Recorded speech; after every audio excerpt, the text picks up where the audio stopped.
તો હેલો મિત્રો, મારા વિડીયોમાં તમારું સ્વાગત છે। અને આજે હું એક સિમ સ્ટે કાઢવાની પિન તમારી પાસે વારંવાર ખોવાઈ જતી હોય તો એના માટેનો એક સરસ મજાનો ઉપાય લઈને આવ્યો।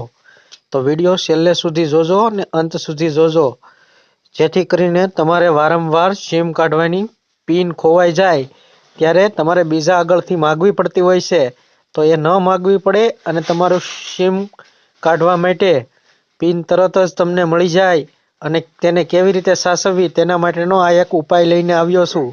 તો જો તમારે આવી રીતે કાનની કડીની અંદર તેને ભેગી પહેરી લેવાની છે ને લટકાવી દેવાની છે। તો મિત્રો, આ સિમ સ્ટેની પિન સાચવવા માટેનો ઉપાય તમને કેવો લાગ્યો તે કોમેન્ટમાં જરૂરથી લખજો।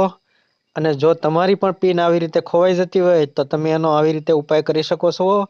અને જે તમારા મિત્રોની પિન વારંવાર ખોવાઈ જતી હોય ને તમારી આગળથી માંગતા હોય તો તેને આ ઉપાય જરૂરથી શેર કરજો।